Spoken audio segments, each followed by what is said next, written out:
Welcome, curious minds, to another deep dive. Today, we're plunging into a region of, well, breathtaking beauty that holds a powerful paradox: the Texas Hill Country. It's home to rolling hills, serene rivers, those iconic summer camps, yet it lives in this constant, uneasy dance with the formidable power of water, specifically the ever-present threat of flash floods. Now, you've sent us a remarkable stack of sources with really extensive inquiries about a hypothetical major flooding event at Camp Mystic in 2025, raising some understandably serious concerns about camper safety, potential loss of life. So our mission today is to unpack why this region is so uniquely vulnerable, how communities prepare and respond, and crucially, to clarify the reality as of right now, July 6th, 2025. Okay, let's unpack this. So when you think about the hill country, it's just so picturesque. It's almost hard to square that image with this level of flood risk. What is it about the landscape itself? What makes it such a perilous flash flood hotbed? What's the story into those hills? It's fascinating, actually, because the very geology that makes the hill country so visually stunning is also what makes it ground zero for flash floods. We're talking primarily about Edwards limestone. It's this naturally dense rock, almost like concrete in places, lying just beneath the surface. Okay. And on top of that, you have very thin topsoil, really shallow. Right. So this unique geology means when you get those intense Texas downpours, the water has almost nowhere to soak in quickly. It just sheets off, runs rapidly across the surface. Huh? Then you add in the topography, the steep slopes, the narrow canyons, they act like natural funnels. Okay, channeling the water. Exactly, channeling huge volumes of water into these confined riverbeds, sometimes in just minutes. And here's where it gets, well, even more complicated. Rivers like the Guadalupe, the Llano, even though the runoff into them is fast, the rivers themselves, once they leave the steepest parts, often have low gradients. Meaning they flatten out? Right, the riverbeds flatten considerably. So the water, moving fast initially, suddenly slows down its downstream progress. And with more water pouring in from upstream, it basically has nowhere to go but up, vertically. Leading to those dramatic, rapid rises we hear about. Precisely. There's even an informal term folks use, the Palo Duro effect. It really captures the region's danger. Imagine, just a few inches of rain in the watershed can trigger feet of rising water in the river channel, almost instantaneously. Wow. Turning a calm creek into, a raging torrent. That immediate surge is the defining characteristic of hill country flash floods. So it's basically built on this giant, sloping, sort of non-absorbent slab that just funnels water straight into rivers that then back up. That paints a very clear picture of the geological side. What about the weather? What triggers these events from the sky? Well, the direct cause is always intense, localized rainfall. That's the trigger. Particularly in late spring and summer, think June, July, August. Texas often gets these slow-moving storm systems packed with moisture from the Gulf. These systems can just stall out, dumping enormous amounts of rain over a relatively small area in a really short time. It just overwhelms the landscape's capacity. We also often see thunderstorms training. Trading. Yeah, it's where new storm cells form and move repeatedly over the exact same spot, one after another, like cars on a train track. Ah, okay. So it just keeps hitting the same area again and again. Exactly, dramatically amplifying the rainfall totals and the flood risk. And these impacts, they aren't just theoretical, right? They hit communities hard. The Guadalupe River, for instance, flows right through towns like Kerrville, Hunt, Ingram, Comfort. Then down near Canyon Lake into New Braunfels. And even bigger cities like Austin, San Antonio, they're not immune either. You get significant urban flooding, partly because of all the concrete, the impervious surfaces. Absolutely. That impermeable cover in urban areas just adds another layer to the problem, speeding up runoff even more. Which is why the National Weather Service is just so vital here. They issue those flash flood warnings for areas like Kerr County, Travis County, around Austin, Comal County. And those alerts are absolutely paramount for safety. But like you said, the sheer speed, it can still catch people completely off guard. It really can. Even with warnings, the rate of rise can be astonishing. Let's pivot a bit to one of the hill country's most cherished traditions, summer camps. They have this incredible, unique relationship with rivers like the Guadalupe, but it seems like a vulnerable one, too.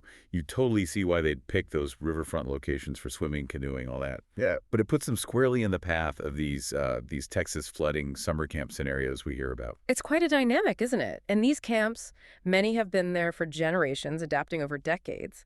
Camp Mystic is a perfect example. It's a really prominent, historic, all-girls camp, established way back in 1921. Wow, over a century. Yeah, nestled right there on the Guadalupe River near Hunt, Texas. It represents this incredible legacy, generations of campers, specific programs. Figures like director Janie Hunt, Sarah Marsh Camp Mystic, they're part of that long history. And it's not the only one, right? Oh, no. There are other really well-known camps nearby, like Camp La Junta, Camp Waldemar, Heart of the Hills Camp, many situated right along those same riverbanks. Okay, and this brings us straight to those specific inquiries you sent us. Lots of questions about general flooding impacting properties along the Guadalupe, but also really delving into these very specific, quite frankly, alarming hypothetical scenarios. A major event in 2025, concerns about missing campers, even fatalities, specifically at Camp Mystic. And I want to state this very clearly for everyone listening. As of today, July 6, 2025, no major fatal event matching those descriptions has occurred at Camp Mystic or in that immediate area. And that clarification is crucial. But the nature of the inquiries, the detail in them, it does highlight a very real underlying anxiety. An anxiety rooted in the known potential of the river. It's vital, though, to understand the safety measures these camps have. Camps like Mystic, they have incredibly robust safety protocols. These aren't taken lightly. Like evacuation plans? Exactly. Well-established evacuation plans, often moving campers to designated higher ground on their own properties, which can be quite extensive, or even moving them off-site entirely if necessary. Staff go through rigorous training in flood preparedness, emergency response drills. They're constantly monitoring the Guadalupe River flow data, weather forecasts. Plus, they're in direct communication loops with the National Weather Service, local emergency management, and news outlets like KXAN in Austin, KVUE, San Antonio's KC-12 for any alerts. Okay, so they're watching it constantly. Constantly. It's part of the daily operational reality during storm season. Here's where it gets really interesting. Because while those specific nightmare scenarios you were asking about, thankfully, haven't materialized, the threat itself is absolutely real. It's not hypothetical. And that intense focus on prevention and preparedness is precisely why those worst-case outcomes are avoided. That's the key point. These robust and likely very costly safety measures, reflected perhaps in things like the Camp Mystic cost.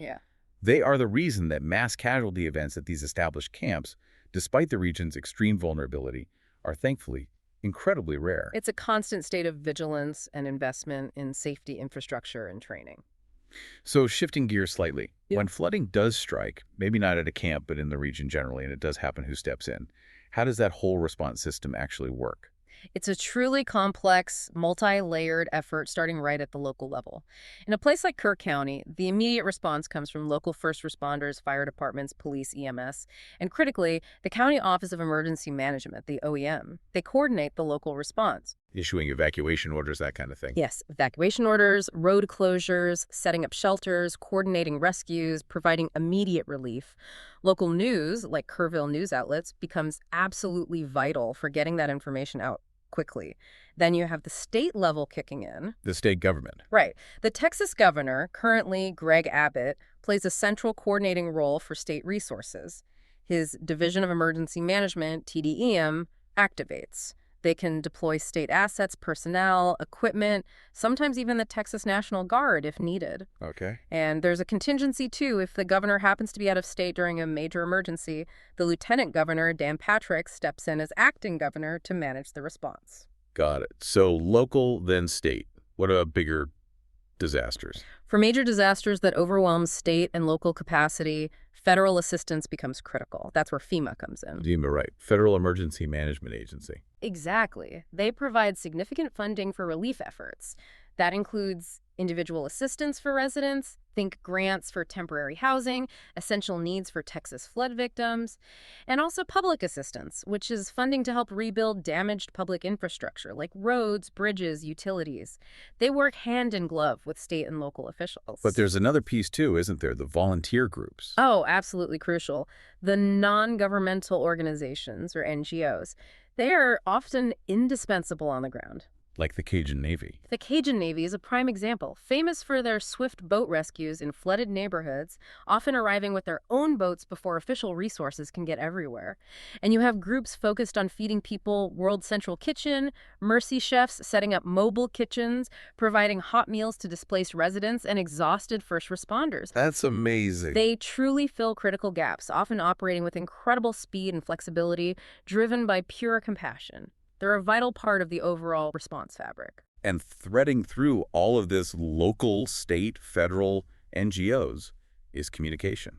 Reliable information seems absolutely paramount during a flood. It's life-saving. As we touched on, local news stations KXAN, KVUE, KSA-12 provide continuous updates, vital warnings, road closures, shelter information. They often have those Texas flooding map overlays, too, showing affected areas. Yes, exactly. Showing where is the flooding in Texas, what part of Texas is flooding, and sadly, if necessary, they are also the ones confirming information like a Texas flood death toll. And always the National Weather Service, with those foundational flash flood warning alerts. Their alerts are the bedrock of the warning system. That constant Texas flood update flow is key to guiding people's decisions. So looking longer term after the immediate crisis passes. While recovery is often a long, difficult process, rebuilding homes, businesses, infrastructure, it can take months, even years. I can imagine. But these experiences, however devastating, also tend to foster incredible community resilience. People come together, and often lessons are learned. Disasters can lead to improvements, better warning systems, stricter building codes in flood-prone areas, more robust evacuation plans, enhanced public awareness campaigns. That focus on building back stronger is key. You might even hear historical references like Texas flooding summer camp Mystic Trump, related to federal declarations or assistance during past recovery efforts. It's part of that longer-term picture. This whole deep dive really underscores that inherent tension, doesn't it? That continuous vigilance required in the Texas Hill Country. It's this place of undeniable, almost magnetic beauty, but it's locked in this constant, delicate dialogue with the sheer power of water. And for institutions like Camp Mystic and the others nestled right there in the floodplains, vigilance isn't just some policy on a shelf. It feels more like an existential requirement. It absolutely is. It has to be woven into their very existence. And while those specific, very detailed, tragic scenarios that prompted some of your inquiries were, thankfully, not reflective of actual events as of July 6, 2025, they really serve as this powerful reminder, a reminder of the very real fears born from historical floods and the terrifyingly rapid, destructive potential of those hill country rivers. The potential is always there. And it seems the coordinated efforts, local, state, federal, and those incredible NGOs, that whole system is really the strongest defense against that potential becoming reality. It's the best strategy we have: preparedness, rapid response, and community support. This raises an important question. Given the inherent, really unchangeable geological vulnerability of regions like the Hill Country, how does a society, how do we balance the deep human desire to live in, to work in, to enjoy such beautiful but high-risk areas? Balance that with the constant, often immense investment required for preparedness, for response, for resilience. What stands out to you about that balance?